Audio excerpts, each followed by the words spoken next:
Hey everyone, I'm Alex Savage with KTVU Fox 2 News in the San Francisco Bay Area. And of course, with stay-at-home orders all across the country, this is a really challenging time for kids and especially for teenagers who are missing out on school, missing out on time that they would normally spend with their friends.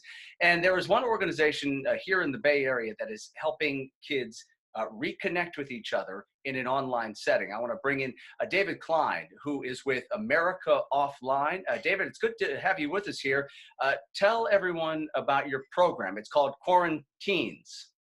Yes, thanks for having me, Alex. So we Sure. started a new program called QuaranTEENS, QuaranTweens as well for Okay. tweens, which is helping kids develop strong connections online through Zoom. We focus on They're about 70 minutes, and we focus on 20 to 25 minutes of play, 20 to 25 minutes of connection, quality conversations, and about 20 to 25 minutes of fun fitness challenges and exercise. So it really gives them a quality outlet so that they can connect and see their friends' faces and even make some new friends as well. And we've had some incredible outcomes and great feedback so far. And I'm curious about this. Are the kids who are going to be on one particular call, are these necessarily kids who all go to school together or know each other or have known each other beforehand? Or could this be just a group of kids who kind of get to know each other in this online setting? Yeah, so a little bit of both. We've had some parents that have reached out to us to set up custom groups for their individual friend group, and we've actually had kids that will just come and sign up and make some new friends. And we've seen kids exchange numbers, make some new friends, and they're getting together on video games after it and all that. So it's a little bit of both. But we've seen a lot of success with parents setting up essentially online play groups for their kids and their friends.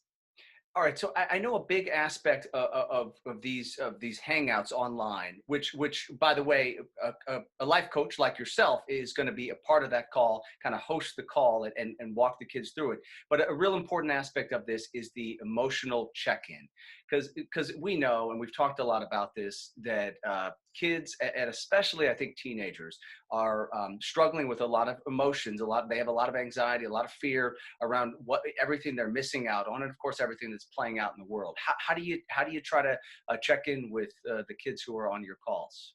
Well, it was really interesting when this all first started, Alex. There was more emotion about it because they were just kind of grieving the initial loss. And we would spend a lot of times talking about coronavirus itself and impact on their lives and the world and their friends and school.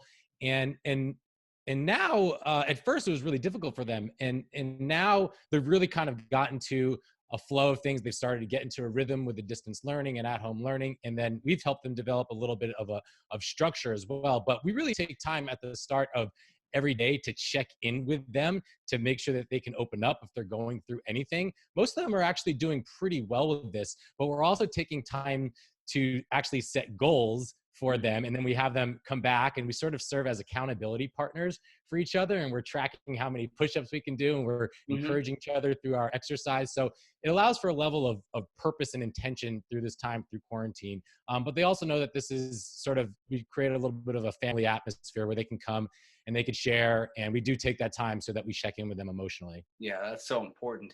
How do the hangouts that you hold? How do they help to support the distance learning that's happening as well? How do you sort of interact with the online learning that kids are obviously doing as well at this time? Well, we talk a lot about time management. I mean, we try to infuse some life coaching elements into it. So we have what I call just the template quarantine schedule that we developed that we arm them with, and it allows them to schedule out their days in a way that's impactful and purposeful. So they're not just waking up and going and playing their video games, doing a little bit of schooling, going around and playing outside. Like they actually know what they're going to be waking up and what they're doing. And so kids are starting to get in a little bit of a rhythm. And like I said, we've had a lot of great feedback from it. And kids keep coming back every day. They're competing with who can come Hmm. the most days in a row and who could do the most push-ups. And so, yeah, the distance learning thing, it's a big part of it. But I think they're starting to get used to being online. And quite frankly, they're all kind of getting tired of it. It's just becoming a little bit much. They really are starting to miss school. Yeah, I know, right? It's funny to think about that at a certain point. That yeah, I Oh think yeah. we're going to start to miss it.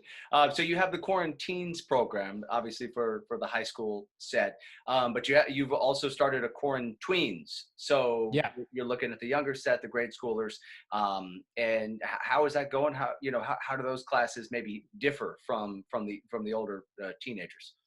Yeah, that's a great question. So for the older kids and the teenagers starting at about 12 and up, we can usually do a few more advanced things on Zoom, such as playing Pictionary and certain other games that are just a little deeper and more complex and sophisticated.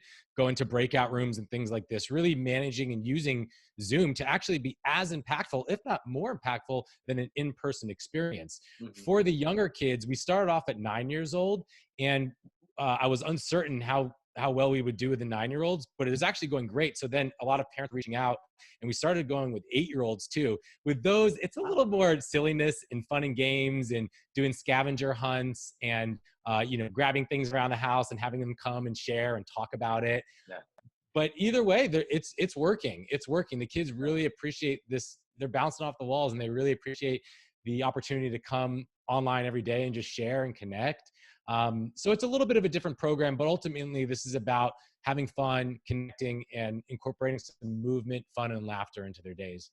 All right, so give me a little bit of a background on your organization. It's called America Offline, and I suppose it's sort of a bit ironic, right? Because the whole notion was to try to get teenagers off of the social media, off of the internet, get them to get off of the video games and to do other things. Now, of course, everything has to be online. How challenging has that been for you to really just kind of shift your whole model like that? Well, it's been challenging and scary for someone like myself who's built a business based on taking people offline, taking them, to on from online to offline, and Yeah. now we're going back, and we are teaching them about intentional tech usage habits and how to connect online. The values, Alex, are very much the same. How can we create stronger connections and have people look inward and then look to their peers for connection as opposed to looking to their devices and to video games and social media? So it definitely has been challenging, but I will say that we've had a ton of success, and I've actually shifted in the way that I've thought about Mhm. connecting online, very much so, because I've seen that the kids, especially for introverts, this is actually a very approachable way for kids that wouldn't be willing to go on an offline overnight retreat, which is what we typically do. It's a more approachable way for them to get out there and start connecting face to face with kids. And in some ways, Zoom allows for new types of things to happen online, such as using breakout rooms and Yeah. doing Jeopardy and trivia and all these different types of things. Um, we could really leverage technology for what it's supposed to be doing, which is to learn, to teach, to grow, and connect. Yeah, I mean, I think you're right. There's certainly something to be said for the notion that when this is all over, we may have all changed our idea of how we connect with each other, and maybe it's especially true for teenagers. You think, right? I mean, you think they could sort of connect in a different way and think about technology in a different way after this. Well, what I will say, Alex, is at least this is my wishful thinking hope is Yeah. that kids are getting kind of tired of being online all the time. It's losing its luster, and play, unstructured, unsupervised play will start to return to the streets again. That is my hope. And yes, maybe kids will start to, instead of spending all the time on Fortnite kind of having surface level conversations, they'll begin to set up their own online meetings, their Google Hangouts, the Zoom, so that they can actually meaningfully connect online and have quality conversation. And so I know also too. We've talked about the fact that a lot of teenagers, especially, struggle with the idea that they're missing out on some of these really important life events that would be happening in a school setting, right? I mean, we're talking about big sporting events, basketball games, football games they might be attending, proms, graduations that are upcoming here soon. You're trying to kind of fill that void in some ways, right? By you kind of host some of these celebrations, or you're going to Well, with families and kids. Well, it was interesting. I celebrated my birthday in quarantine on April 2nd, and it was like, oh, we were out there with my friends, and it wasn't as great as if we'd be in person. But you know what? They were all there. All my friends were there. There was no excuse not to be there. Yeah, But right, right. There's no what I have excuses anymore for people not being available. That's what I think too. exactly, there's one perk. But what I will say is that initially we didn't actually go in looking to do those types of experiences. But last night I hosted a 12-year-old boy birthday party, and then I have another girl's birthday party coming up soon. So my wife's starting to call me a clown because I'm doing all these birthday parties now. But I love. anyways, now I'm starting to get some interest from graduation to do graduation parties for 5th and 8th graders, maybe even high schoolers. So yes, we would love to accommodate and line up our life coaches that are really skilled with being sort of a digital MC to make sure that we can create a meaningful experience online because we can't do it offline right now.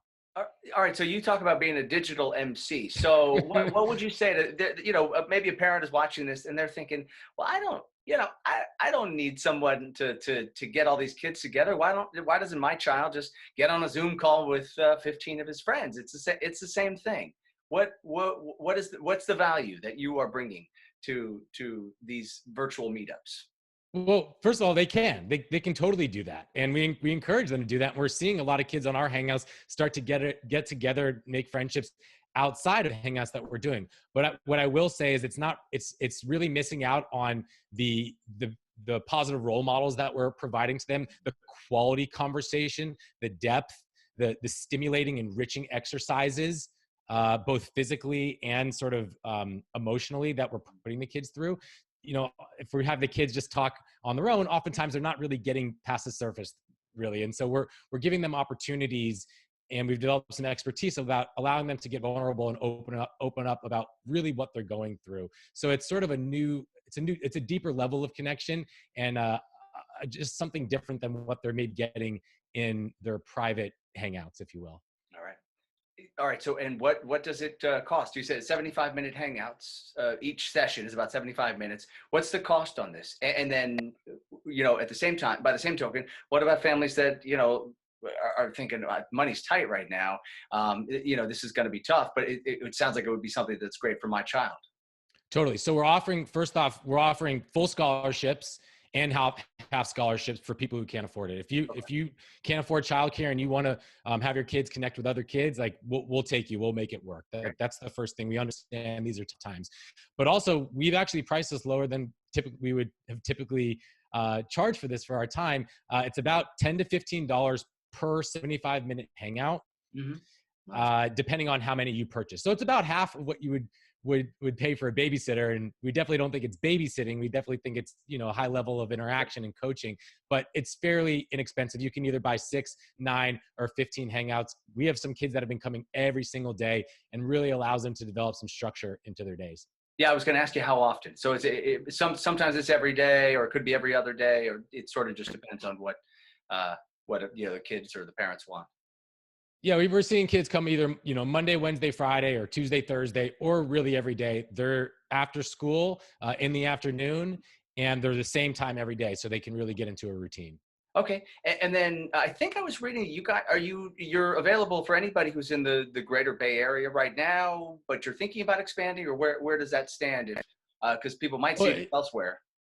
Yeah, well, it just so happened that my core following and lists and all that are in the Bay Area, all my contacts. So primarily, we have kids from San Jose up to Marin right now, not in a few in the East Bay. So that's how it's rolled out. But we could really have kids anywhere, even really across the world, that are interested in connecting. In fact, we welcome that because I think it would add to the experience. So while we've started here in the Bay Area, we have a lot of folks that are fitness instructors or coaches that are interested in coming on board and helping scale this thing and help create high levels of connection for kids really everywhere. Yeah, getting more coaches on board is going to be the key when you get more interest. How do folks find you? Obviously, your website. Do you want to get that out there? Yes, thanks, Alex. So you can check us out at americaoffline.info. You can email me at david@americaoffline.info, and our program is we're selling it on Eventbrite right now. Okay, that sounds good. America offline, but currently online, and we're all Correct. everyone's shifting their business models these days, and it sounds like it's really working out well for you guys. And it's a great conversation. It sounds like it really is a great program and a great way for kids to connect during a really challenging time. David Klein with America Offline, and the program is called, well, there's two programs: QuaranTEENS and QuaranTweens. So we cover all our bases. There we go. Thank you so much for having me, Yeah, Alex. I appreciate the time. it's been a pleasure chatting with you, and I will let everyone else know that we have more information up at our website. It's coronavirusnow.com. I'm Alex Savage from KTVU Fox 2 News in the San Francisco Bay Area.